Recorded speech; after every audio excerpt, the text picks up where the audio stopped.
Hello guys, this is Riya Ranjan and I'm going to teach you SST of 10th class.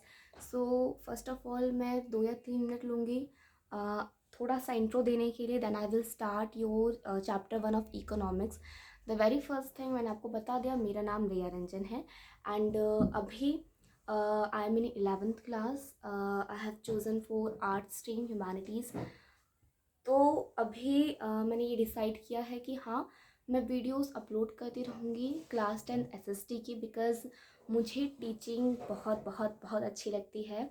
And teach करने से पहले, आपको पढ़ाने से पहले, चैप्टर 1 स्टार्ट करने से पहले मैं आपको थोड़ा सा कुछ एक्स्ट्रा बताऊँगी. एक्स्ट्रा इन द सेंस कि now you are in 10th class, April तक तो सभी आ जाएंगे, लेकिन जो अभी आपका डर है, just have in your mind, this should be in your mind कि आपको अपना गोल बना लेना है. गोल बना लेना है इन द सेंस कि लाइक आपने 9th क्लास में 80% अचीव की, तो you have to make in your mind कि हाँ भाई, अब मुझे 10th क्लास में 90% चाहिए.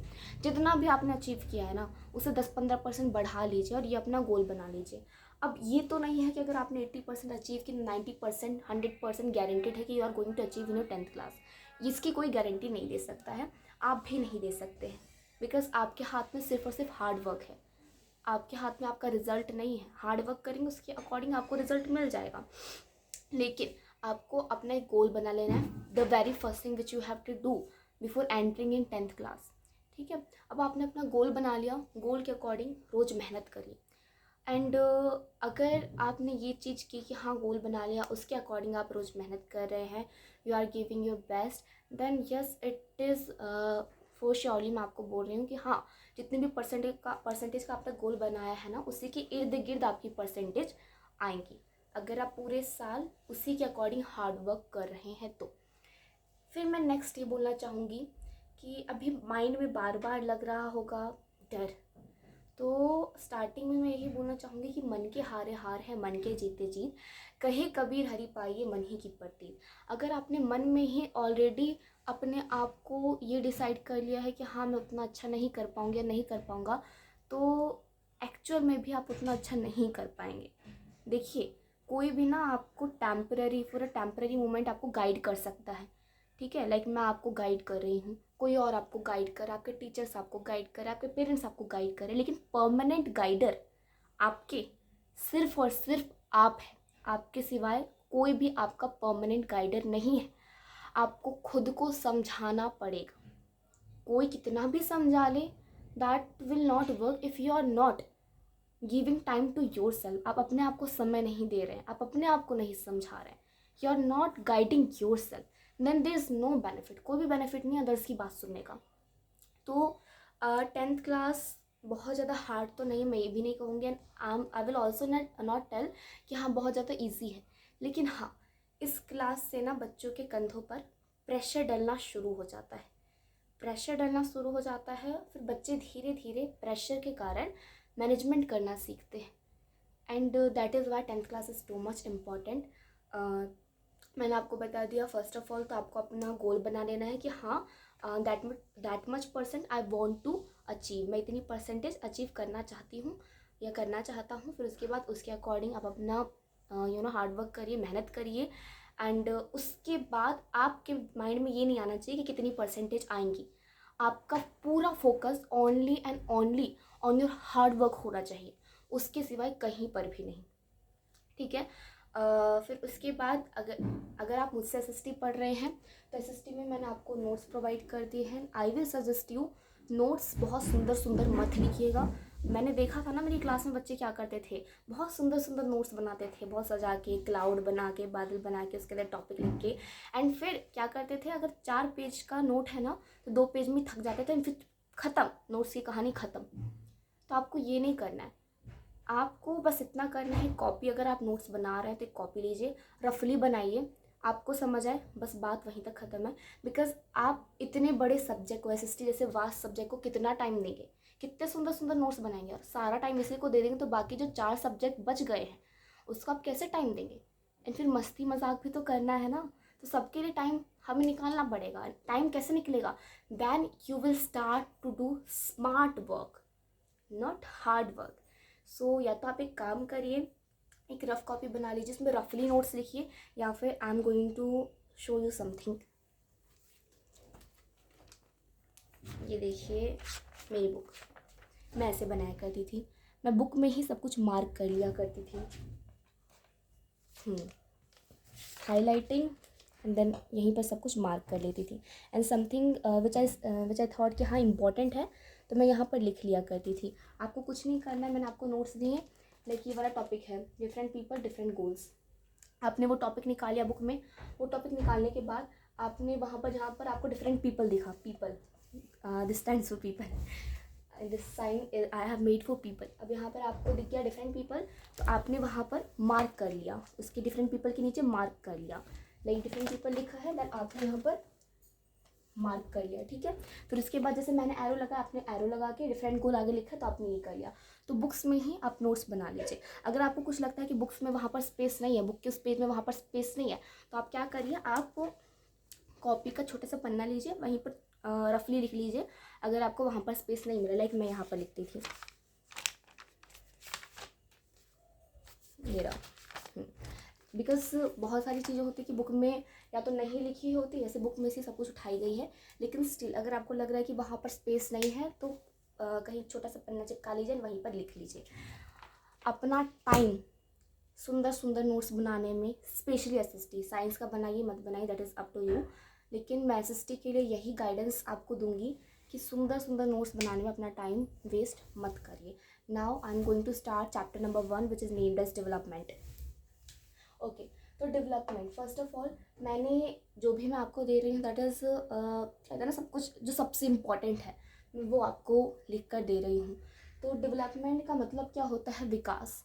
विकास यानी किसी भी इंसान की जब लाइफ स्टैंडर्ड होती है, जो भी लाइफ स्टैंडर्ड होती है, अगर वो इम्प्रूव हो रही, पहले इतनी थी अब इतनी हो रही है, तो that is nothing but development. Development यही होता है, ठीक है। अब आ जाते हैं नेक्स्ट कि different people have different goals. अगर मैं अपनी डेवलपमेंट की बात करूँ तो मेरी डेवलपमेंट सक्सेस है, मैं सक्सेस चाहती हूँ। आपसे पूछूँ कि आप क्या चाहते हैं, भाई आपके गोल्स क्या हैं, आपके लिए आपके डेवलपमेंट के गोल्स क्या हैं, डेवलपमेंटल गोल्स क्या हैं, तो आपके अलग होंगे, यानी हम दोनों अलग अलग, बाकी सारे जितने भी दुनिया में लोग हैं वो अलग अलग।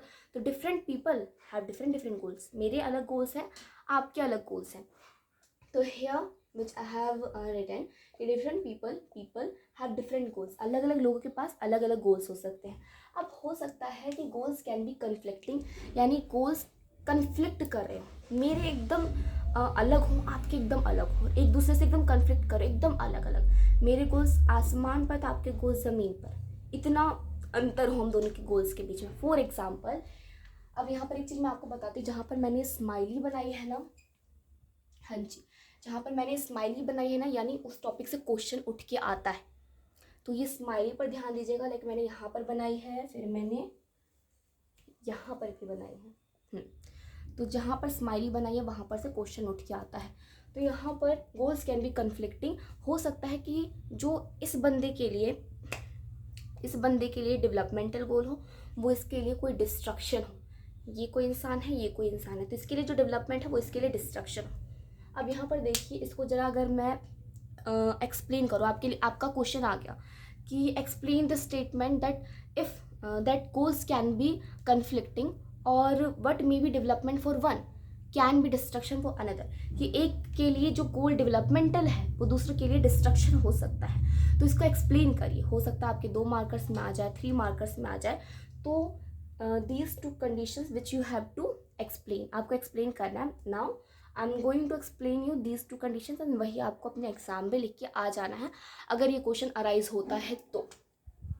गर्ल इन ऑर्थोडॉक्स फैमिली, एक लड़की है ऑर्थोडॉक्स यानी रूढ़िवादी परिवार, जहाँ पर लड़कियों को ज़्यादा इजाज़त नहीं दी जाती, ये नहीं कर सकते, वो नहीं कर सकते, ऐसा नहीं वैसा नहीं, because why, because you are girl, because of your girl, ठीक है। तो लाइक एक लड़की है वो ऑर्थोडॉक्स फैमिली में रहती है एंड वो आगे बढ़ना चाहती है, या तो वो एजुकेटेड होना चाहती है, या तो वो अपना करियर बनाना चाहती है, बट इन हर फैमिली उसके जो पापा हैं, उसके जो भाई हैं, इनफैक्ट जितने भी मेल्स हैं, they are against of her कि नहीं भाई लड़कियां अपने करियर पर वर्क नहीं कर सकती है।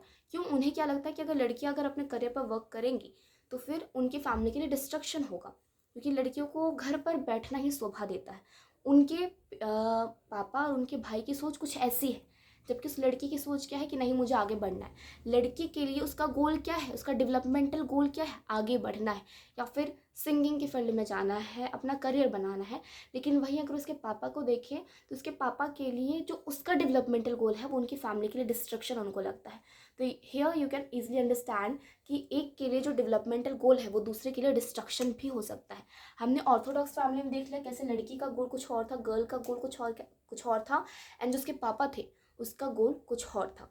ठीक है, अब यहाँ पर दोनों के ही गोल क्या थे, कन्फ्लिक्टिंग, एकदम जमीन आसमान का अंतर वाला। एक के लिए जो डेवलपमेंटल था वहीं दूसरे के लिए वो डिस्ट्रक्शन था। अब आ जाता है इंडस्ट्रियलिस्ट कंस्ट्रक्टिंग डैम्स इन ट्राइबल एरिया। अब यहाँ पर क्या है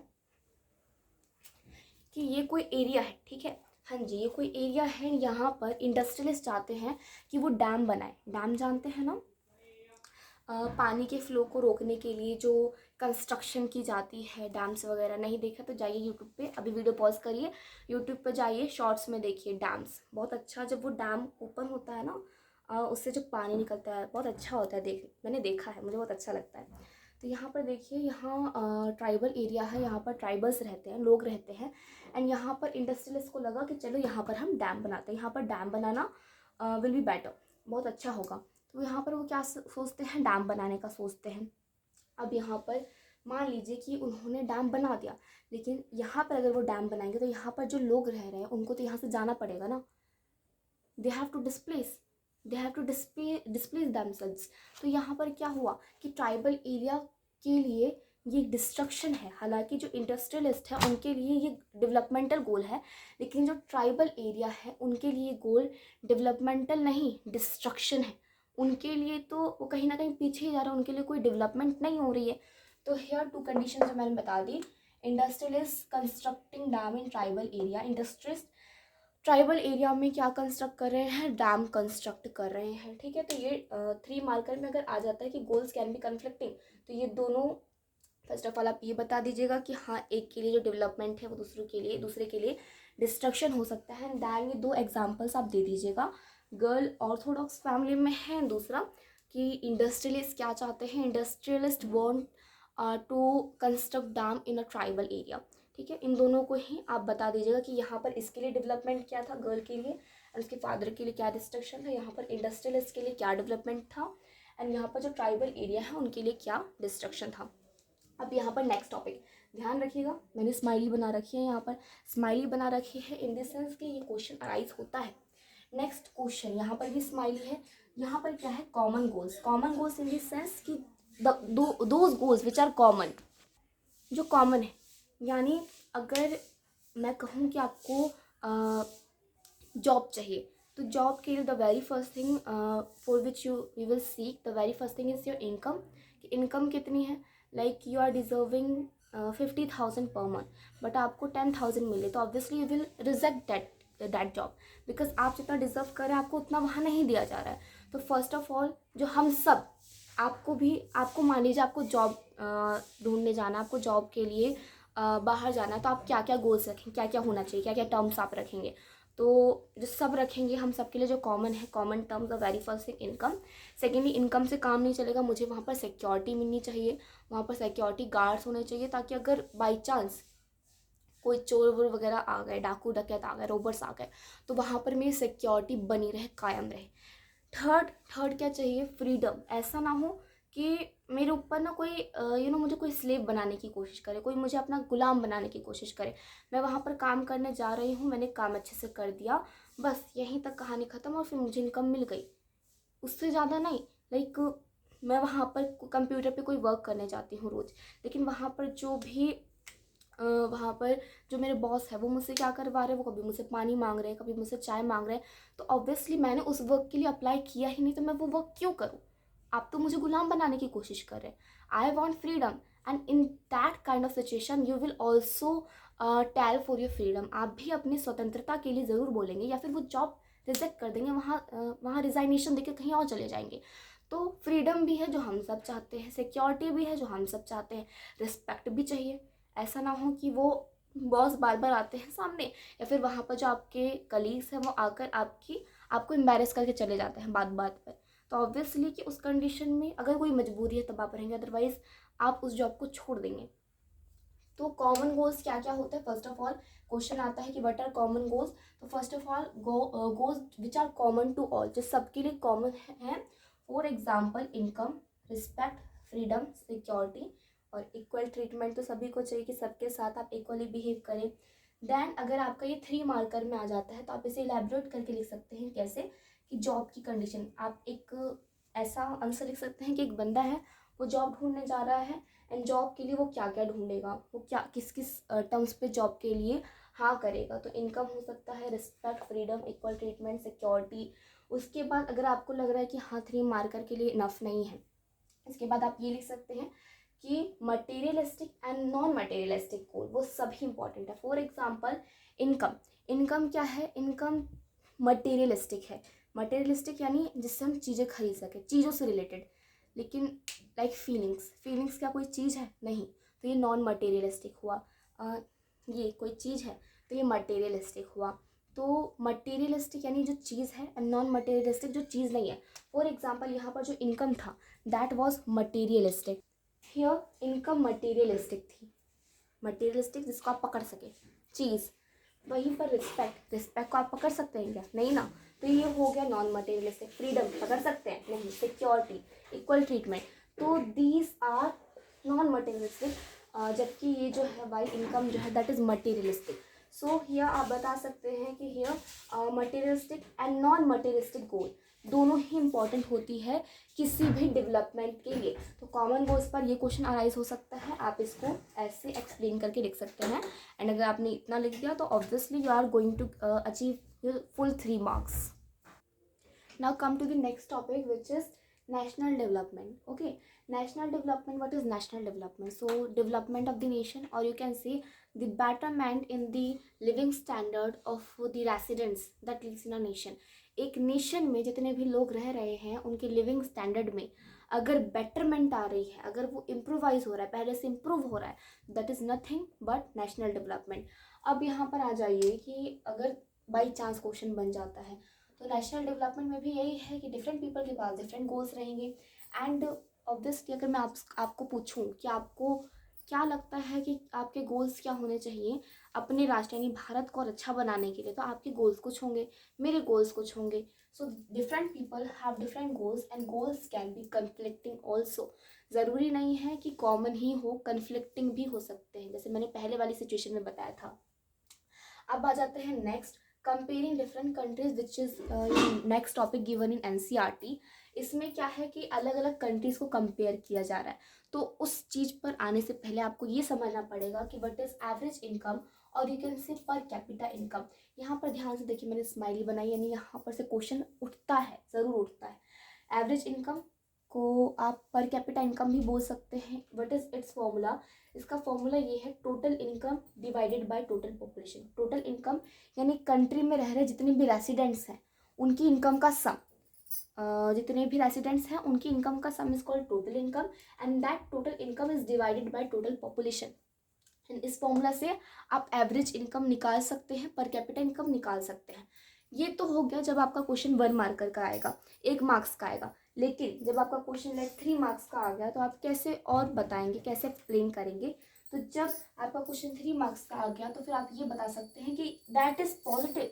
एवरेज इनकम हम क्यों निकालते हैं? हम ताकि ऑन एवरेज जान सके कि कंट्री में जितने भी लोग रह रहे हैं वो ऑन एवरेज उनकी इनकम कितनी है। ठीक है, लेट भारत में 135 या 140 करोड़ के आसपास लोग रह रहे हैं। तो ऑन एवरेज अगर हम पर कैपिटा इनकम निकालते हैं तो हमें एक आइडिया मिल जाएगा कि ऑन एवरेज हर एक इंसान को इतनी इतनी इनकम मिलती है। तो एवरेज इनकम क्यों ज़रूरी है? आप बोल सकते हैं रीजन्स को कंपेयर करने के लिए, कंट्रीज़ को कंपेयर करने के लिए एवरेज इनकम ज़रूरी है। This is important for what? For comparing, comparing के लिए ज़रूरी है एवरेज इनकम। और आ जाते हैं इसका फिर फॉर्मूला बता दीजिएगा। देन नेक्स्ट आ गया, तो दैट वाज पॉजिटिव, ये चीज़ें पॉजिटिव थी, ये इसके पॉजिटिव पॉइंट्स थे। लेकिन दैट इज़ नेगेटिव पॉइंट, ये जो लिखा है ना that is negative point. Negative कैसे, नेगेटिव कैसे कि डिस्पैरिटीज हाइड कर देती है। अब डिस्पैरिटीज हाइड करना, इसको मैं थोड़ा और एक्सप्लेन करती हूँ ताकि आपको अच्छे से समझ आ जाए। यहाँ पर लेट मान लीजिए कि मुझे एवरेज इनकम निकालनी है 4 लोगों की, ठीक है। इसकी जो इनकम है, एक्चुअल इनकम है दैट इज 500, इसकी है 100, इसकी है 2000 रुपीज़ एंड इसकी है 1000 रुपीज़। जब मैंने एवरेज इनकम निकाला, total income by total population, total income कितनी है 500 plus 100 plus 2000 plus 1000 and total population कितनी, तो 1 2 3 4, मैंने 4 कर दिया। तो ऑन एवरेज जो इनकम आ रही थी दैट वाज 900। लेकिन ये ऑन एवरेज मतलब हमें एक आइडिया मिल गया कि इन चारों को 900 की अप्रॉक्स इनकम मिलती होगी। लेकिन अगर मैंने एक्चुअल में देखा तो इसको तो 500 मिल रही है, इसको इतनी कम मिल रही है, इसको 900 और 100 में कितना अंतर है, इसको 100 मिल रही है, इसको 2000 मिल रही है सबसे ज़्यादा, और इसको 1000 मिल रही है। यानी जो ये डिस्पैरिटीज़ है ना कि भाई इसकी इतनी ज़्यादा है, इसकी फिर भी ठीक ठाक है, इसकी इससे कम है और इसकी तो सबसे कम है बेचारे की। तो ये डिस्पैरिटीज़, ये जो भेदभाव है वो हमें एवरेज इनकम से पता नहीं चलती। 900 क्या था, एवरेज इनकम था। एवरेज इनकम में हमने एक आइडिया लगा लिया कि ऑन एवरेज सबको ऐसा मिलता होगा, लेकिन जब हमने एक्चुअल में देखा तो देखिए कितना भेदभाव है। किसी को 2000 मिल रहा है तो किसी को 100 रुपये मिल रहा है। तो एवरेज इनकम या फिर बोल लीजिए पर कैपिटा इनकम का नेगेटिव पॉइंट ये है कि डिस्पैरिटीज को हाइड करता है। और बड़ा क्वेश्चन आ गया तो आप ऐसे ही एग्जांपल बता सकते हैं इजीली, एंड इस पर हो सकता है कि आपका केस बेस्ड क्वेश्चन बन जाए, ठीक है। तो आई कंप्लीटेड नेशनल डेवलपमेंट, मैंने ये कंप्लीट कर दिया, फिर मैंने आपको एवरेज इनकम बता दिया। अब इसी वाले टॉपिक को कंपेयरिंग डिफरेंट कंट्रीज को हम क्या करेंगे, थोड़ा और एक्सप्लेन करेंगे एंड ओके। नेक्स्ट आ जाते हैं वर्ल्ड डेवलपमेंट रिपोर्ट पे। World development report which is your next topic in the topic of comparing different countries. तो first of all world development report यहाँ पर स्माइली बनाई है, which means this topic is really important. अब यहाँ पर देखिए वर्ल्ड डेवलपमेंट रिपोर्ट पब्लिश किसने की थी, वर्ल्ड बैंक ने। ये मैं लिखना भूल गई, कोई। World development report was publish by world bank. अब ये जो रिपोर्ट निकाली थी ना, एक रिपोर्ट निकाली थी वर्ल्ड बैंक ने, उसने क्या किया, डिफरेंट कंट्रीज़ को कंपेयर किया on the basis of what, on the basis of per capita income. Per capita income के बेसिस पे डिफरेंट कंट्रीज़ को वर्ल्ड बैंक ने पब्लिश किया। तो यहाँ पर देखते हैं कैसे कंपेयर किया। ये 3 मैंने पॉइंट्स लिखे हैं, अब इस 3 पॉइंट्स को मैं एक्सप्लेन कर रही हूँ। रिच इनकम कंट्रीज़, पहला तो उसने ये बताया कि रिच इनकम कंट्रीज़ वो होंगी जिनकी per capita income $12,056 per annum है। जिस भी कंट्री की पर कैपिटा इनकम $12,056 है या फिर उससे ज़्यादा है, 12,056 पर एनम या फिर उससे ज़्यादा है, that will be considered as rich income country और you can say rich country. हो सकता है कि आपकी जो न्यू बुक हो उसमें इसकी वैल्यू कुछ और हो, वैसे होनी तो नहीं चाहिए बट स्टिल नहीं होगी, क्योंकि ये तो एक सुटेबल बता दिया गया ना कि हाँ इतनी ही होगी, तो आई डोंट थिंक कि होगी, बट स्टिल अगर होती है तो आप ये मत याद करिएगा, जो आपकी न्यू एनसीईआरटी में वो याद करिएगा। अब आ जाते हैं, तो उसने वर्ल्ड बैंक ने रिच इनकम कंट्रीज़ के बारे में तो ये बोला, लो इनकम कंट्रीज़ के बारे में ये बोला कि जिस भी कंट्री की per capita income $1820 per annum है या उससे भी कम है, $1820 पर एनम है या उससे भी कम है, that will be considered as low income country, ठीक है। अब नेक्स्ट ये बताया कि इंडिया किस कैटेगरी में आता है। इंडिया ना रिच इनकम कंट्री में आता है ना लो इनकम कंट्री में आता है, इंडिया आता है लो मिडल इनकम कंट्री, ठीक है। यानी लो भी नहीं है, रिच भी नहीं है, लो भी नहीं है, बीच बीच में है, ठीक है। वाई, क्वेश्चन आ गया वाई, वैसे आएगा नहीं, इतना डीप नहीं आता है, लेकिन फिर भी पॉइंट्स छूटने नहीं चाहिए ना। तो लो इनकम कंट्री क्यों है इंडिया, बिकॉज इंडिया की जो पर कैपिटा इनकम है वो $1820 है per annum, $1820, that is why India is considered as low income country. अगर ये वैल्यू चेंज है तो आप अपनी न्यू एनसीईआरटी के अकॉर्डिंग ही लर्न करिएगा। For example this one, new NCERT and new NCERT अगर चेंज है तो अपनी एनसीईआरटी के अकॉर्डिंग, अगर आप बुक में मार्क कर रहे हैं बुक में ही मार्क करिएगा, that will save your time, ठीक है। आपको अदर सब्जेक्ट में भी टाइम देने को मिल जाएगा, आप अदर सब्जेक्ट में भी इजीली टाइम दे देंगे, एज वेल एज कि कितना पढ़ेंगे, मस्ती मजाक भी तो करना है ना, लाइफ है इतनी इतनी सी लाइफ है, तो इतनी सी लाइफ में आपको पढ़ना भी है, खेलना भी है, दोनों को मैनेज करके चलना है। तो दैट इज़ वाई बुक में ही मार्क करिए। स्पेस नहीं मिल रहा है तो छोटा सा पेज आप फाड़िए, वहीं पर पेस्ट कर लीजिए, वहीं पर रफली लिख लीजिए। रफली ही ज़्यादा टाइम वेस्ट ना हो, क्योंकि आपको फर्स्ट ऑफ ऑल अपनी प्रायोरिटी रखनी है कि आपको समझ आ रहा है कि नहीं। बाकी तो बाद में देखेंगे। मेरी बुक अगर मैं किसी को दे दूँ तो शायद ही किसी को समझ आएगी। ओके, तो यहाँ पर ये वाला कंसेप्ट क्लियर हो गया, वर्ल्ड डेवलपमेंट रिपोर्ट। नेक्स्ट मैं अभी आपको नेक्स्ट कंसेप्ट समझाऊंगी।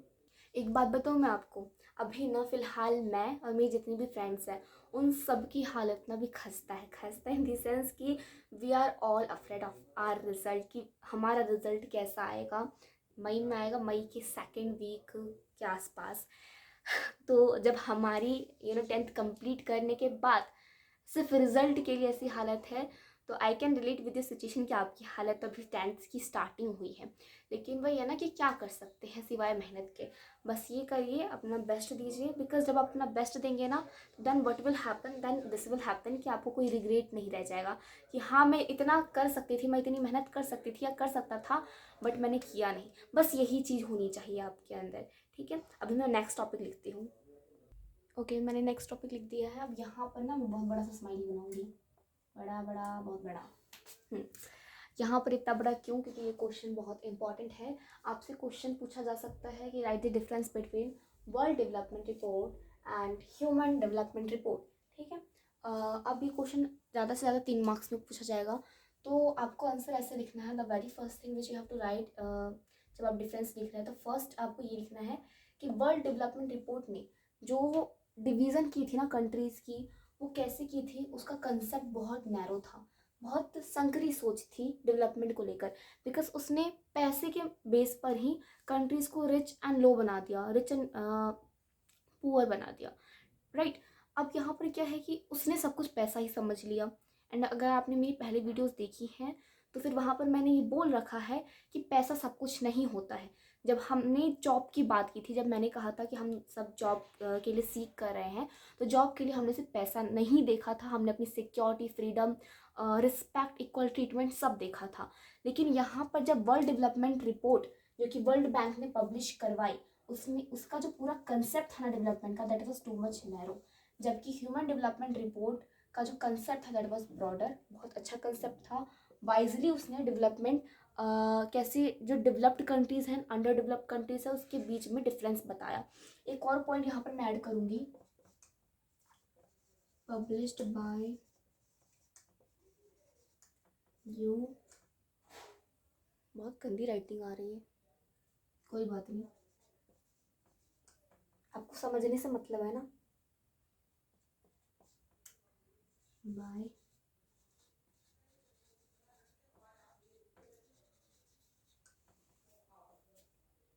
चलिए छोड़िए, आपको समझ आ गया ना। Published by UNDP, published by UNDP and published by world bank.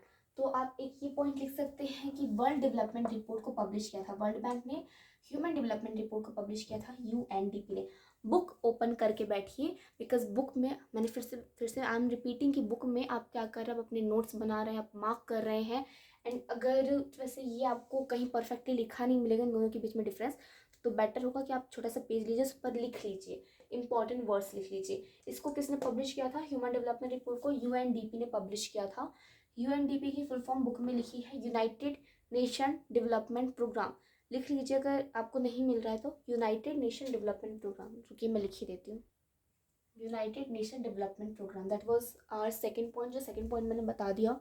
Third point पर आते हैं कि वर्ल्ड डेवलपमेंट रिपोर्ट में जो कंपैरिजन किया था ना कंट्रीज़ के बीच में, उसका बेस क्या था, किस बेसिस पे कंपैरिजन किया था। फॉर एग्जांपल, अब वैसे मैंने ऑलरेडी वीडियोस बना रखी हैं, लेकिन स्टिल ये एक नया सिरा है, एक वे होता है ना पढ़ाने का, तो एक नए सिरे से मैं वीडियो बना रही हूँ, तो मैं सब कुछ अच्छे से समझाऊंगी। चिंकी मिंकी का मैंने समझा, मैं फिर समझा रही हूँ। ये चिंकी है, ये चिंकी है, ये मिंकी है। अब चिंकी बहुत फैंटेस्टिक डांस करती है चिंकी, एंड मिंकी बहुत अच्छा पढ़ती है। जब मुझे किसी कंपटीशन के लिए, स्टडी से रिलेटेड कोई कंपटीशन है, तो मैं किसे सिलेक्ट करूँगी, चिंकी को या मिंकी को? तो मिंकी को सिलेक्ट करूँगी। वाई? बिकॉज मिंकी बहुत अच्छा पढ़ती है। Minky is an intelligent girl as compare to Chinky, उसके कंपेरिजन में वो ज़्यादा ही मोर इंटेलिजेंट है। तो आई विल सिलेक्ट मिंकी, हाँ मिंकी, मैं खुद चिंकी मिंकी में कन्फ्यूज़ हो रही हूँ। तो यहाँ पर मैं चिंकी को, यहाँ पर मैं मिंकी को चुनूँगी। अब यहाँ पर जब बात आती है डांस कॉम्पिटिशन की, तो मैं चिंकी को चुनूँगी या मिंकी को? चिंकी को चुनूँगी। तो यहाँ पर मैंने चिंकी को चुना, पहले मैंने मिंकी को चुना था। पहले मैंने बेस क्या रखा था? पहले मैंने स्टडी बेस रखा था, उसके बाद मैंने डांस बेस रखा। जब स्टडी बेस रखा तो ये ऊपर आ गई, जब डांस बेस रखा तो ये ऊपर आ गई। यानी अलग अलग बेस अगर हम लेते हैं तो चाहे कंट्री हो या चाहे लोग हो या चाहे रीजन हो, वो ऊपर नीचे होते रहते हैं। तो वर्ल्ड डेवलपमेंट रिपोर्ट ने बेस क्या रखा? वर्ल्ड डेवलपमेंट रिपोर्ट ने अपना बेस रखा per capita income, only and only पैसा। अगर किसी इंसान के पास बहुत सारा पैसा है, इसका मतलब ये तो नहीं कि वो इंसान भी बहुत अच्छा होगा, नहीं ना। लेकिन इसने तो वही किया कि इसने अच्छा उसको बोल दिया, रिच उसको बोल दिया, हाई लेवल पे उसे रख दिया जिसके पास पर कैपिटा इनकम ज़्यादा हो। तो दैट इज़ वाई कि जिसका कंसेप्ट था ना वो बहुत नैरो था, बहुत संकरी सोच थी इसकी, डिवीज़न की। तो इसने अपना बेस क्या रखा? Per capita income. जबकि ह्यूमन डेवलपमेंट रिपोर्ट ने अपना बेस क्या रखा? इसने पर कैपिटा इनकम भी रखा, इसने लोगों की हेल्थ लेवल का भी ध्यान दिया, इसने जो लोग किसी कंट्री में रह रहे हैं उसके एजुकेशन लेवल का भी ध्यान दिया। इन 3 चीज़ों के बेसिस पे वर्ल्ड डेवलपमेंट रिपोर्ट, जो कि यूएनडीपी ने पब्लिश की थी, वर्ल्ड डेवलपमेंट रिपोर्ट ने कंट्री का क्या क्या कंपैरिजन किया। 3 पॉइंट्स हो चुके हैं, जो 3 मार्क्स के इनफ हैं, बट स्टिल एक और पॉइंट ध्यान रखिए कि इसने क्या किया था, वर्ल्ड डेवलपमेंट रिपोर्ट ने क्या किया था कि कंट्रीज़ को रिच एंड पुअर में डिवाइड किया, कोई अमीर है तो कोई गरीब है। जबकि अगर बात करें ह्यूमन डेवलपमेंट रिपोर्ट की, तो ह्यूमन डेवलपमेंट रिपोर्ट ने क्या किया? कंट्रीज़ को रैंक बाय रैंक डिवाइड किया। यानी फर्स्ट रैंक पर ये है, जैसे क्लास में नहीं होता फर्स्ट रैंक किसकी आई है, सेकेंड रैंक किसकी आई है, तो ह्यूमन डेवलपमेंट रिपोर्ट ने कंट्रीज़ को रैंक बाय रैंक डिवाइड किया था। So that question will arise in your examination, then you have to write these points. 3 points आप लिख सकते हैं अगर 3 मार्क्स का हो, लेकिन स्टिल अगर आपको लग रहा है, जैसे मैंने तो जब अपना एग्जामिनेशन दिया था मैंने आंसर्स लिखे थे तो मैं एक्स्ट्रा ही लिख कर आती थी, ताकि एग्जामिनर है ना उसको मैं एक चांस भी ना दूं कि वो मेरा कहीं 0.5 भी काट ले। तो दैट इज़ वाई कि आप भी कुछ ऐसा ही करिएगा, स्टार्टिंग से करेंगे तब आपकी एक हैबिट बन जाएगी। This will become habitual for you, ठीक है। तो यहाँ पर आप क्या करेंगे, अगर आपके ऊपर है, आप 3 पॉइंट्स लिखना चाहते लिखिए। अगर आप बिल्कुल भी चांस नहीं देना चाहते एग्जामिनर को कि वो मार्क्स काटे, तो चौथा पॉइंट भी ऐड कर दीजिए। ओके, अब नेक्स्ट टॉपिक स्टार्ट करें। नेक्स्ट टॉपिक स्टार्ट करने से पहले I want to see a big smile on your face. हंसिए पहले, आप हंस रहे हैं ना?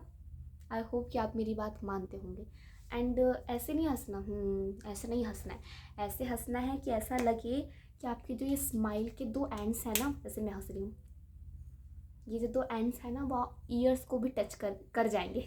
इतनी बड़ी स्माइल इट मीन्स कि you have to grin from ear to ear. आपको ऐसे हंसना है कि ऐसा लग रहा हो कि जो स्माइल है वो आपके दोनों कानों को ही छू जाएगी, इतनी बड़ी स्माइल। ओके, बिकॉज पढ़ाई में मज़ा तभी आता है जब आप इंटरेस्ट लेके पढ़े, वो बोरियत वाला कहते हैं ना मूड बना के मत पढ़िए, हंस के मजाक करके। जब भी लगता है कि हाँ थोड़ा बॉदरेशन हो रही है, अब नहीं पढ़ना, तो ब्रेक ले लीजिए, 5-10 मिनट का ब्रेक ले लीजिए। There is no problem in taking any break ले लीजिए, पानी पी लीजिए एंड फिर से स्टार्ट करिए, ठीक है। कंटिन्यू करिए, स्टार्ट तो आपने ऑलरेडी कर रखा है, कंटिन्यू करिए, कैरी ऑन। ओके, अब यहाँ भी करते हैं। हमारा नेक्स्ट टॉपिक है इनकम एंड, आधे घंटे हो गए, income and other criteria. Income और अदर क्राइटेरिया, जैसे हमने पढ़ा था ना income and other course, and this one is income and other criteria, यानी उसी चीज़ से रिलेटेड है कि इनकम और दूसरी चीज़ें भी, दूसरे गोल्स भी। अब इस टॉपिक में बेसिकली क्या बताया गया है, इस टॉपिक में हरियाणा एंड केरल का कंपैरिजन करके बताया गया है।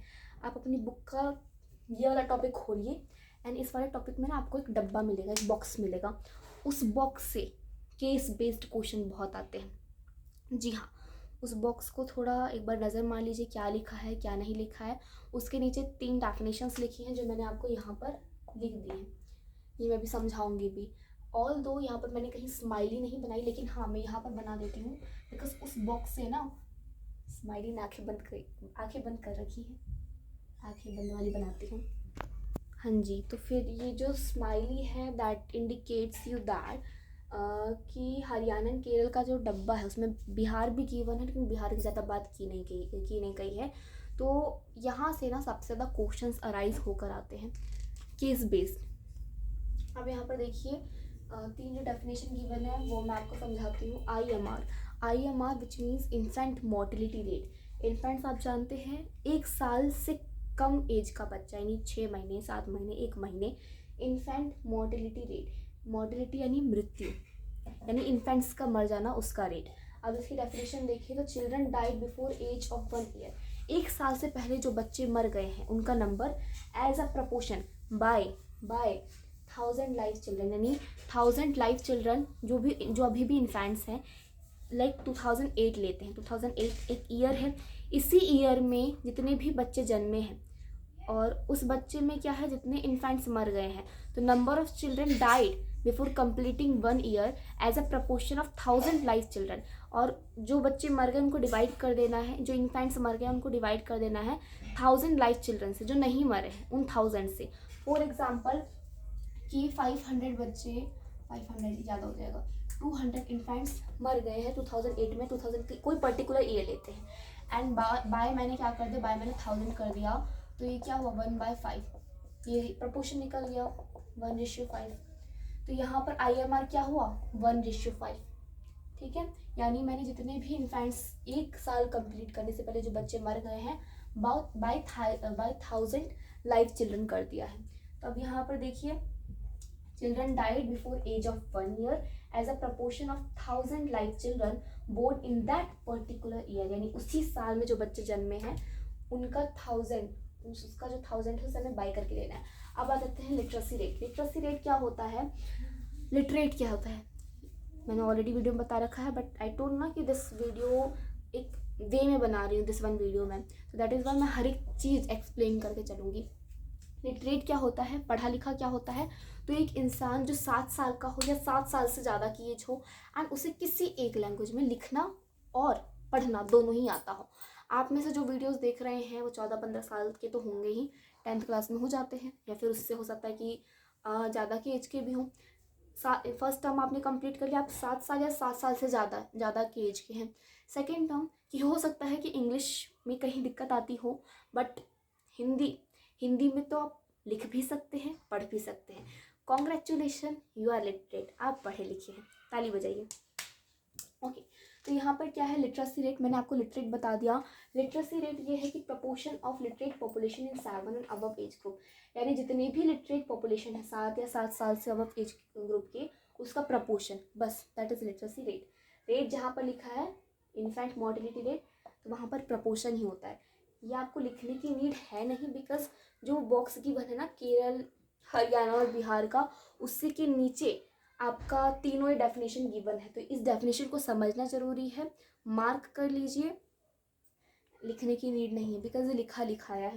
Net attendance ratio, net attendance ratio क्या होता है कि जितने भी चिल्ड्रन 14 और 15 एज के ग्रुप है, यानी आपकी एज के बराबर ही 14 और 15 एज के ग्रुप के हैं और वो स्कूल जा रहे हैं, जो जा रहे हैं, as a percentage of total number, let किसी भी रीजन में, किसी स्टेट का ले लेते हैं, केरल में 14 और 15 एज ग्रुप के बच्चे टोटल कितने हैं 2000 हैं, और कितने जा रहे हैं 1500 जा रहे हैं, ठीक है।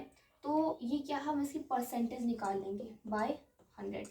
परसेंटेज ऐसे ही निकालते हैं ना, जिस भी नंबर की हमें परसेंटेज निकालनी है हम उसे ऊपर रखते हैं, ठीक है। डिनोमिनेटर में जितना टोटल है वो रखते हैं मल्टीप्लाई बाय 100 कर देते हैं। अब इसका जो आंसर आएगा that will B net attendance ratio, ठीक है, वो आपका क्या हो जाएगा नेट अटेंडेंस रेशियो हो जाएगा। सो नंबर ऑफ चिल्ड्रन जो 14 और 15 के एज ग्रुप में है और स्कूल अटेंड कर रहे हैं, number of children in the age group of 14-15 attending school as a percentage of total number of children in same age group, total number जो 14 और 15 एज ग्रुप के हैं, ठीक है, हम उनका परसेंटेज निकालें कितने परसेंटेज आ रहे हैं। तो यहाँ पर मैंने आपको IMR समझा दिया, लिटरेसी रेट समझा दिया, नेट अटेंडेंस रेशियो समझा दिया। अब यहाँ पर आते हैं मेन कंसेप्ट ये है कि उस डब्बे में हरियाणा और केरल का कंपैरिजन किया गया है। जब बात आती है पर कैपिटा इनकम की, कि ये हो गया आपका हरियाणा, ये हो गया आपका केरल, हरियाणा केरल। अब अगर हम पर कैपिटा इनकम को बेस लेते हैं ना, तो फिर क्या होता है कि हरियाणा ऊपर चला जाता है, यानी हरियाणा के पास ज़्यादा पैसे हैं। हरियाणा के लोगों की जो पर कैपिटा इनकम है ना वो ज़्यादा है, तो पर कैपिटा इनकम को जब हम बेस बनाते हैं तो हरियाणा ऊपर चल जाता है।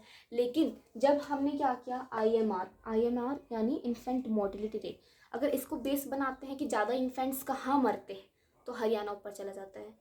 तो ऑब्वियसली इन्फेंट्स को तो कम मरना चाहिए, तो यहाँ पर केरल, इस सिचुएशन में केरल बेटर होगा। पहले वाले सिचुएशन में हरियाणा के पास ज़्यादा पैसे थे, ज़्यादा पर कैपिटा इनकम थी, तो हरियाणा बेटर था। इस वाले केस में जो हरियाणा है उसका आईएमआर ज़्यादा है, ज़्यादा बच्चे 1 साल कंप्लीट करने से पहले मर जाते हैं, तो ऑब्वियसली केरल अच्छा है, केरल बेटर है। फिर आ जाते हैं लिटरेसी रेट, पढ़े लिखे लोग ज़्यादा कहाँ पर हैं, तो यहाँ पर केरल ऊपर आ जाता है। इनफैक्ट हरियाणा के कंपैरिजन में ही नहीं, पूरे भारत में जितने भी स्टेट्स हैं तो उसमें क्या है, लिटरेसी रेट सबसे ज़्यादा केरल की है। तो इस कंडीशन में जब हमने लिटरेसी रेट को अपना बेस बनाया तो उस वक्त केरल ऊपर आ गया। फिर हम देखते हैं नेक्स्ट, नेट अटेंडेंस रेशियो।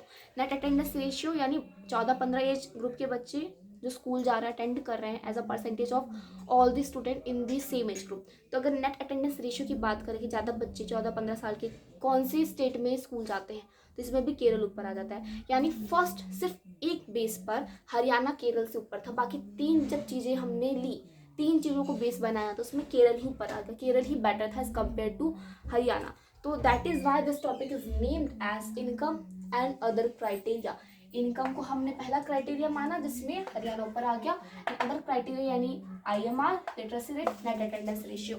तो that's what this topic mean. Okay, इस टॉपिक का मतलब ये था। अब आ जाते हैं अपने नेक्स्ट टॉपिक पे। एक मिनट, मैं एक चीज़ बताना भूल गई यहाँ पर कि केरल का, मैंने कहा ना आईएमआर केरल का कम है, जब मैं 2 पेन के साथ कंपैरिजन करवा रही थी।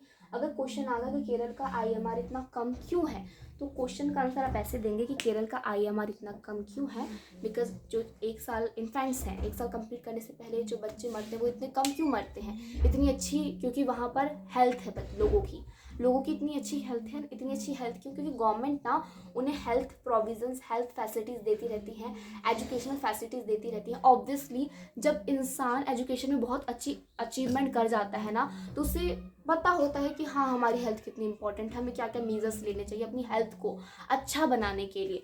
तो आप इसके 2 पॉइंट्स लिख सकते हैं कि why Kerala has low IMR, because उसकी जो गवर्नमेंट है वो उसे क्या करती है, एक हेल्थ एंड दूसरा educational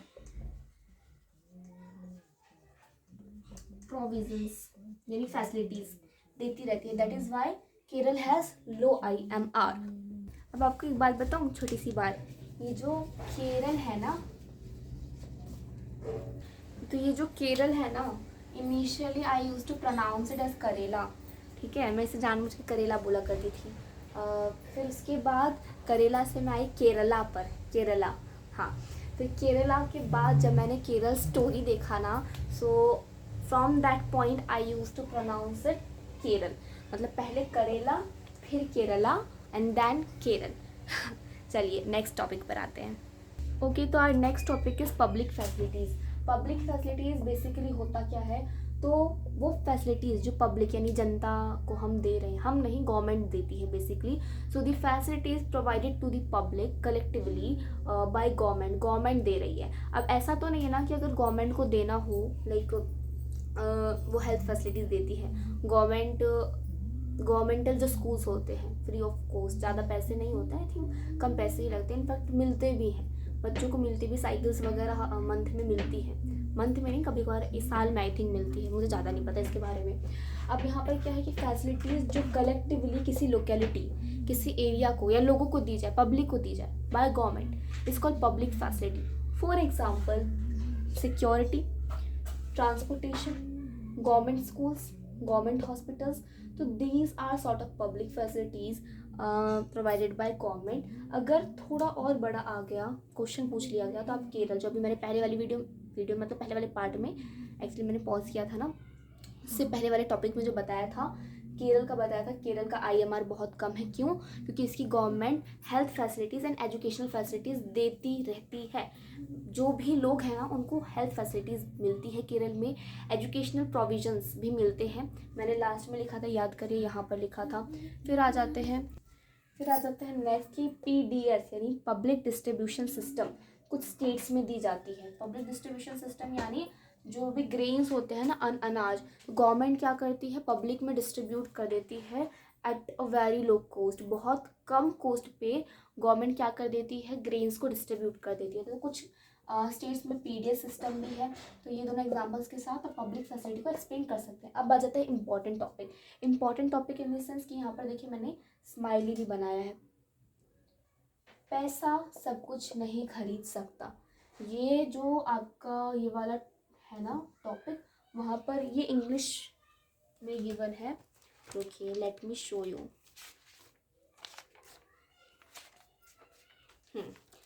public facilities and this one, money in your pocket can buy all the goods and services that you may need. यानी पैसा जो आपकी जेब में है वो सब कुछ नहीं खरीद सकता जो आपको जिसकी नीड हो। फॉर एग्जांपल, अगर आपको किसी से ट्रू अफेक्शन की नीड हो तो पैसा तो उसे नहीं खरीद सकता। जो पैसों को देखकर आपसे अफेक्शन शो करता हो तो वो ट्रू नहीं होती है। ठीक है, तो यहाँ पर क्या है कि पैसा सब कुछ नहीं खरीद सकता। अगर ये आगे आपको कि आप स्टेटमेंट को एलाबरेट करिए, एक्सप्लेन करिए, तो आप कैसे करेंगे? आप ऐसे करेंगे कि आप ये 3 एग्जांपल्स दे देंगे कि पॉल्यूशन फ्री इन्वायरमेंट। आप करोड़पति हैं लेकिन आप दिल्ली में रह रहे हैं, तो दिल्ली में ऑब्वियसली आपको पॉल्यूशन फ्री इन्वायरमेंट नहीं मिलने वाला है। आप हैं करोड़पति लेकिन still you are not getting any pollution free environment. That means what? That means कि पैसा सब कुछ नहीं खरीद सकता। So that will be your first point of this statement. Second, unadulterated medicines, यानी पैसा इस चीज़ की गारंटी नहीं दे सकता है कि आप जिस भी शॉपकीपर के पास जाते हैं कि भाई मुझे मेडिसिन दो, तो उस मेडिसिन में कोई मिलावट ना हो। मिलावट आज एक ऐसी चीज़ होगी जो हर एक चीज़ में पाई जाती है। आप जो खाना खा रहे हैं उसमें भी मिलावट है, आप जो पानी पी रहे हैं उसमें भी मिलावट है। तो आप करोड़पति हैं ना, फिर भी आप इस अनएडल्ट्रेटेड मेडिसिन से छुटकारा नहीं पा सकते हैं। Third point, protection from infectious disease. जब कोरोना आया था तो क्या जो सेलिब्रिटीज़ थे वो बच गए थे कोरोना से? नहीं, उनकी भी हालत कुछ ऐसी थी जैसी हमारी थी। तो जो इन्फेक्शियस डिजीज़ है, जो इन्फेक्शंस है, उससे प्रोटेक्शन आपको पैसा नहीं दे सकता है। तब तक नहीं दे सकते तब तक आप खुद मेजर्स ना उठाएं, खुद अपनी प्रोटेक्शन ना करें। तो आप ये 3 पॉइंट्स दे दीजिएगा जब आपके पास ये स्टेटमेंट आ गया कि money in your pocket can't buy all the goods and services that you may need. Okay, अब आ जाते हैं, हाँ ये वाला topic is completed. Okay, so let's come to the next topic which is BMI।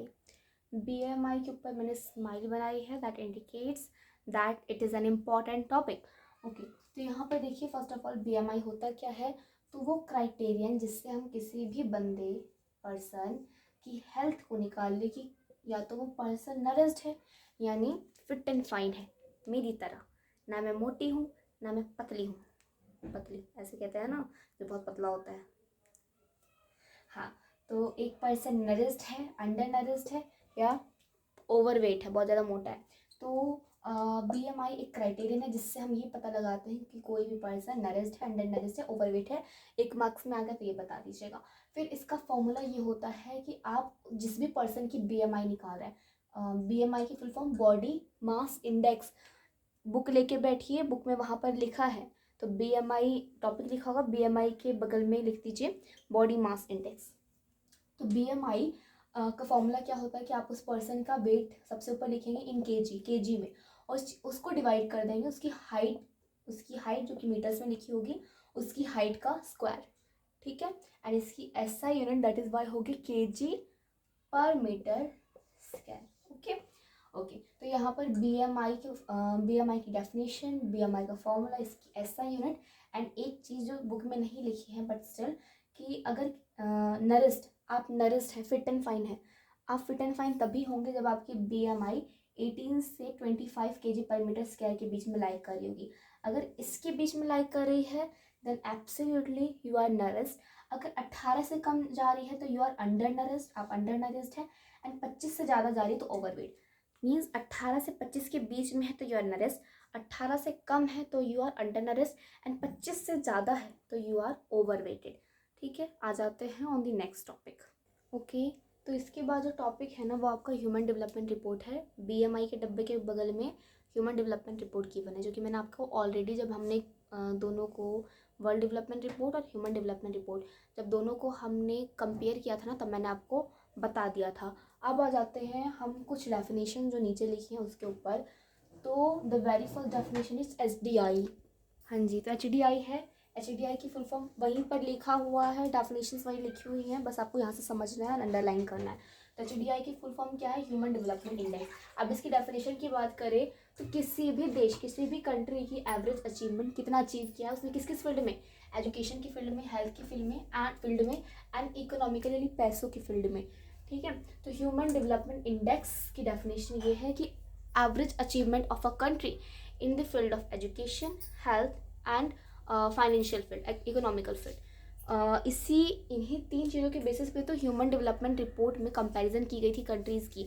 अब यहाँ पर HDI आ गया, HDI आ गया, फिर GNI। GNI की फुल फॉर्म होती है gross national income. I don't think वहाँ पर लिखा हुआ है, नहीं लिखा है तो वहीं बगल में लिख लीजिए, स्पेस नहीं है तो पेज फाड़िए, पेज फाड़ के वहाँ पर लिख लीजिए। GNI की फुल फॉर्म होती है gross national income. Gross national income होता क्या है? ग्रॉस नेशनल इनकम होता है dollar value of income produce by residents of a country. किसी भी कंट्री में लोग रहते हैं, रेसिडेंट्स रहते हैं, वो अर्न करते हैं, पैसे कमाते हैं, इनकम प्रोड्यूस करते हैं। कुछ रेसिडेंट्स उसी कंट्री में रह रहे हैं तो कुछ रेसिडेंट्स उस कंट्री से बाहर जाके कमा रहे हैं। तो भले ही वो रेसिडेंट्स बाहर जाके कमा रहे हैं, भले ही वो रेसिडेंट्स क्या कर रहे हैं, कंट्री में रहकर कमा रहे हैं, तो फिर तो जो भी कंट्री में रह रहे लोग हैं, रेसिडेंट्स हैं, कंट्री के निवासी हैं, वो भले ही कंट्री में रह रहे हो, दूसरी कंट्री में जाके, अब्रोड में जाके कमा रहे हो, देश में कमा रहे हो या विदेश में कमा रहे हो, जितना भी इनकम प्रोड्यूस हो रहा है उस इनकम को जब डॉलर में कन्वर्ट कर देते हैं तो that is known as gross national income. समझ आई बात? किसी भी कंट्री में जितने भी रेसिडेंट्स रह रहे हैं, वो रेसिडेंट्स जो कमा रहे हैं एज वेल एज वो रेसिडेंट्स जो कि अब्रोड में रह के कमा रहे हैं, उन सब की ही कमाई, उन सब का ही टोटल इनकम जब हम डॉलर्स में कन्वर्ट कर देते हैं that is called gross national income. Okay, अब आ सकते हैं कि हम भाई क्यों कन्वर्ट करते हैं, ग्रॉस नेशनल इनकम में हम कन्वर्ट क्यों करते हैं। क्वेश्चन यहाँ पर देखिए स्माइली बनाई है, यानी this one topic is important. तो ग्रॉस नेशनल इनकम में हम इसलिए कन्वर्ट करते हैं, द वेरी फर्स्ट थिंग कि हमें कंपैरिजन करनी होती है ताकि हम कंट्रीज़ में कंपैरिजन कर सकें। दो कंट्रीज़ हैं, ये दोनों कंट्रीज़ है। ठीक है, अब ये दोनों कंट्रीज़ हैं, ये रुपीज़ में इसकी करेंसी रुपीज़ की है, इसकी करेंसी डॉलर की है।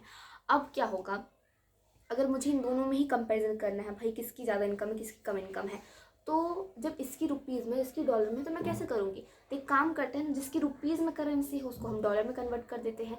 इसकी भी डॉलर हो गई, इसकी भी डॉलर हो गई। अब इसकी वैल्यू ज़्यादा है, इसकी वैल्यू कम है, या इसकी वैल्यू ज़्यादा है, इसकी वैल्यू कम है, ये ईजिली हम कंपेयर कर पाएंगे। दैट इज़ वाई GNI हम निकालते हैं, हम डॉलर वैल्यू डॉलर्स में कन्वर्ट कर लेते हैं इनकम को कंपैरिजन के लिए। दूसरा, same amount of goods and services हम खरीद सके, यानी इसकी भी डॉलर वैल्यू हो जाएगी, इसकी भी डॉलर वैल्यू हो जाएगी। अगर यहाँ के रेसिडेंट्स इस कंट्री में जाते हैं कुछ सामान खरीदने के लिए, इंपोर्ट एक्सपोर्ट करते हैं, तो अगर डॉलर वैल्यू दोनों ही कंट्री की वैल्यू डॉलर में है तो ईजिली हम सामान खरीद सकते हैं ना, कोई झंझट नहीं होगा कि भाई इसकी रुपीज़ की है इसकी डॉलर की, तो कोई झंझट इस सिचुएशन में नहीं होगा। That is Y GNI is important and that is why the income is converted in dollars. ठीक है, for comparison and same amount of goods and services हम खरीद सके इसलिए। अब आ जाते हैं लाइफ एक्सपेक्टेंसी क्या होता है। स्पेलिंग सही है? हाँ, लाइफ एक्सपेक्टेंसी अगर मैं बात करूँ तो अभी भी आपके घर में कभी कभार बात चलती होगी ना कि अब 60-70 साल से ज़्यादा जीता ही कौन है। 100 साल तो एक ज़माना हुआ करता था जब जिया करते थे। तो ये जो हम एक्सपेक्ट करते हैं कि हाँ लाइफ की लेंथ इतनी होगी, इससे ज़्यादा कोई नहीं जी सकता है, that is nothing but life expectancy. यही होती है लाइफ एक्सपेक्टेंसी, जिसमें we are expecting the length of life, we are expecting the length of life of a person. किसी भी average expected length of a length of life of a person, length लिख देते हम, average expected length of life of a person, किसी भी इंसान की जो लाइफ की लेंथ होगी, हमने जो एवरेज एक्सपेक्टेशन उसकी लाइफ की लेंथ की कर रखी होगी, that is nothing but life expectancy. एक टॉपिक छूट गया था, इसकी ज़्यादा डेफिनेशन लिखने की नीड मुझे है नहीं, ना ही आपको लर्न करने की नीड है, बट स्टिल थोड़ा सा समझ लीजिए। कहा ना कि एक भी कंसेप्ट ऐसा नहीं होना चाहिए कि हाँ ये छूट गया। तो mean years of schooling of people, जहाँ भी मैं ये साइन बनाती हूँ ना, या ड्राइंग छोटी सी बनाती हूँ, वहाँ पर समझ लीजिएगा कि वो चीज़ पीपल को इंडिकेट कर रही है। तो mean years of schooling of people as 25 and above, means किसी भी कंट्री में जो 25 साल या 25 साल से ज़्यादा लोग हैं, उन्होंने अपनी एजुकेशन की होगी।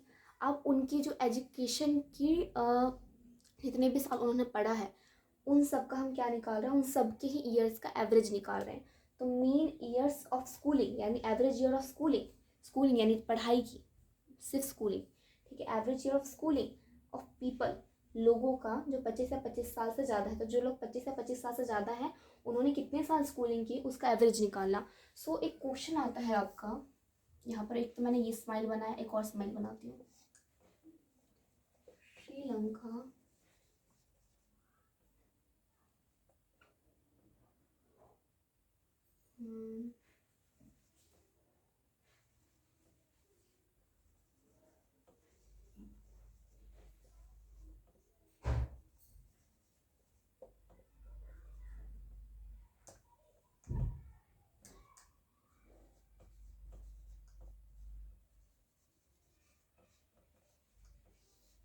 बड़ा सा स्माइल। क्वेश्चन आता है कि श्रीलंका की जो रैंक है वो हाई क्यों है, श्रीलंका इंडिया से ऊपर क्यों लाई करता है ह्यूमन डेवलपमेंट रिपोर्ट पे, क्यों लाई करता है। तो ऑन दीज 3 बेसिस, GNI, फिर उसके बाद life expectancy and mean years of schooling of people aged above 25 and above, इन तीनों चीज़ों में ना जो श्रीलंका है वो इंडिया से क्या है, ऊपर है। देखिए डब्बे में लिखा है यहाँ पर जो बॉक्स है, हेयर इट इज़ गिवन कि GNI मैंने कहा था ना, पता नहीं लिखा हो कि नहीं लिखा हो, लेकिन लिखा है GNI life expectancy and mean year of schooling of people as 25 and above, इन तीनों पर्सपेक्टिव से अगर देखें तो श्रीलंका इंडिया से ऊपर लाई करता है, एंड श्रीलंका का इन तीनों फील्ड में ज़्यादा better achievement has compare to India. So that is why जो HDI रैंक है, जो HDI रैंक है श्रीलंका की, वो क्या है, इंडिया से ऊपर है। तो एक क्वेश्चन आता है स्माइली, यहाँ पर बना था, यहाँ पर बनाया था, ध्यान रखिएगा स्माइली का। ओके, तो this one topic is completed. अब आ जाते हैं, हाँ जी, अब आ जाते हैं, एक छोटा सा टॉपिक है, एंड फिर आई थिंक 15-20 अप्रॉक्स, ज़्यादा से ज़्यादा 15 या 20 मिनट लगेंगे, and this video will be completed, this chapter will be totally completed. Okay, so this one is our last topic and most important topic. जब मैं अपनी क्लास में अपने फ्रेंड्स को, अपने क्लासमेट्स को कभी पढ़ाया करती थी ना, तो ये वाला टॉपिक सबसे रिपीटेड हुआ करता था, सस्टेनेबल डेवलपमेंट। एंड ये पता नहीं बोर्ड्स में आया था कि मेरे प्री बोर्ड्स में था, लेकिन ये आया था। सो दैट इज़ वाई एक बड़ा सा स्माइली, स्माइली ये तो चुटिया बना दे, बाल भी बना देता है, कितनी प्यारी लड़की लग रही है। गाल भी, अगर अभी रेड कलर का वो होता है ना मार्कर, तभी गाल रेड रेड कर देती। चलिए आगे बढ़ते हैं। हाँ, तो यहाँ पर देखिए सस्टेनेबल डेवलपमेंट, सस्टेनेबल डेवलपमेंट यानी आप डेवलपमेंट कर तो रहे हैं, डेवलपमेंट यानी कंडीशंस को बेटर कर रहे हैं, इम्प्रूवमेंट कर रहे हैं आप, लेकिन आप ना जो एनवायरनमेंट है आप उसके साथ खेल नहीं रहे, आप उसके साथ खिलवाड़ नहीं कर रहे हैं। आप without damaging the environment, without damaging the वातावरण क्या कर रहे हैं, अरे मैं गिरना चाहूँ, क्या कर रहे हैं, विदाउट डैमेजिंग द इन्वायरमेंट आप डेवलपमेंट कर रहे हैं। मैं अगर पूरे पूरे वर्ड्स नहीं लिखी, इसका मतलब ये नहीं कि वही वर्ड है, इसका मतलब मैंने शॉर्ट फॉर्म यूज़ की है, समझे आप। और आपको भी अपने नोट्स में शॉर्ट फॉर्म यूज़ करनी है फॉर सेविंग योर टाइम। फिर आ जाते हैं कि ना ही आपको वातावरण को डैमेज करना है, ना ही आपको फ्यूचर जनरेशन के साथ समझौता करना है, कॉम्प्रोमाइज़ करना है। अब इसको समझते हैं, हम क्या कर रहे हैं कि हमारे जो एंसेस्टर्स थे, जो पूर्वज थे, उन्होंने हमें ज़मीन दी, उन्होंने भी यूज़ किया इसको, लेकिन उन्होंने जो इसकी उपजाऊता है ना, जो फर्टिलिटी से बरकरार रखा, कि बिकॉज उन्हें पता था कि मुझे इन्हें अपने बच्चों को देना है, मुझे इन्हें अपनी आने वाली जनरेशन को देना है। दैट इज़ वाई उन्होंने इसकी फर्टिलिटी कम नहीं होने दी। अब हमने उसे यूज़ किया, हमने क्या किया, खूब खाद डाला, खूब फर्टिलाइज़र डाले, खूब केमिकल्स यूज़ किए। अब क्या हुआ, उसकी फर्टिलिटी अच्छी खासी थी एंड फर्टिलिटी बहुत ज़्यादा रिड्यूस हो चुकी, बहुत कम हो चुकी, एंड हमने वो जो ज़मीन हमें मिली थी ना, हमने उसे पूरा बंजर बना दिया।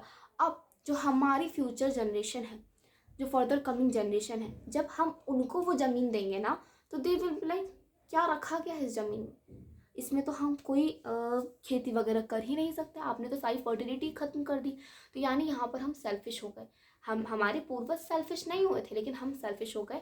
हमने सिर्फ अपने बारे में देखा, अपनी डेवलपमेंट की। यहाँ पर हम क्या कर रहे हैं, डेवलपमेंट तो कर रहे हैं, लेकिन हम फ्यूचर जनरेशन के साथ कॉम्प्रोमाइज़ कर, उनके बारे में नहीं सोच रहे। एज वेल एज जो वातावरण है, जो एनवायरमेंट है, उसे भी डैमेज कर रहे हैं। हम ये नहीं देख रहे कि ज़मीन की उपजाऊता खत्म हो जाएगी, बस डेवलपमेंट पे डेवलपमेंट करनी है।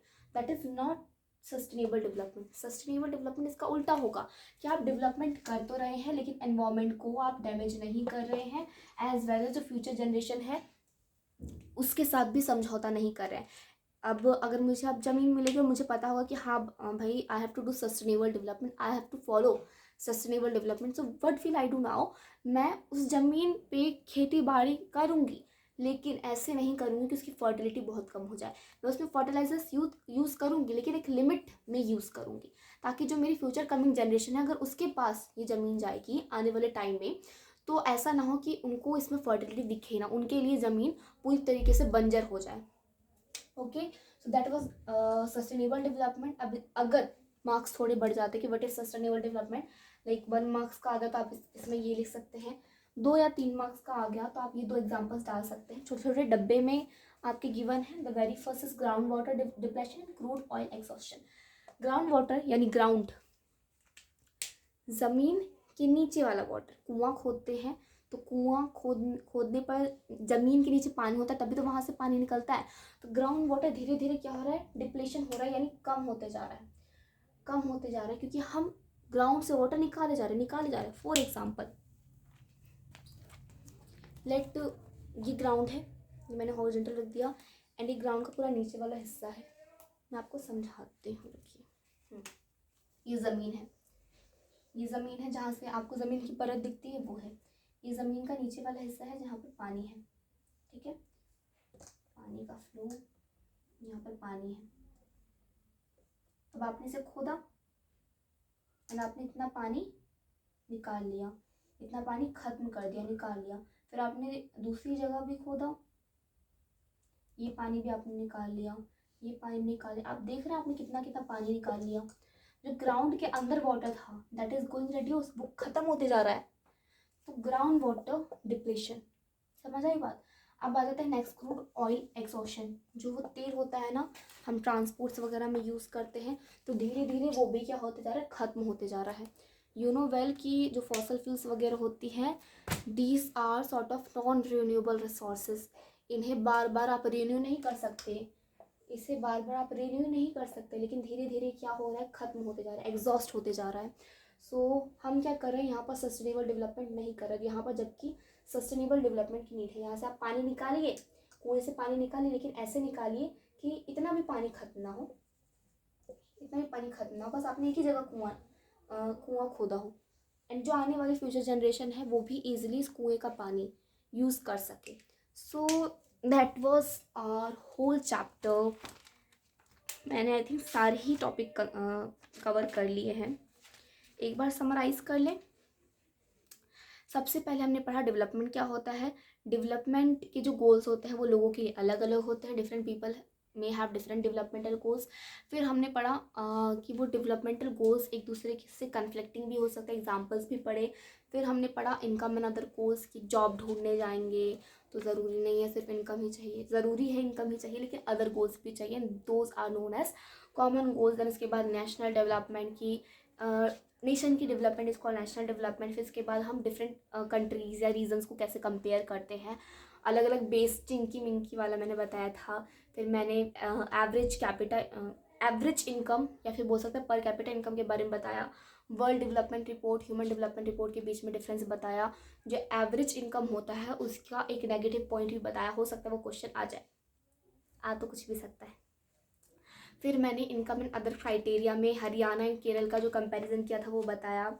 उसमें कुछ 3-4 डेफिनेशंस बताई, पब्लिक फैसिलिटीज़ बताई कि जो पैसा आपके जेब में है वो सब कुछ नहीं खरीद सकता है। फिर उसके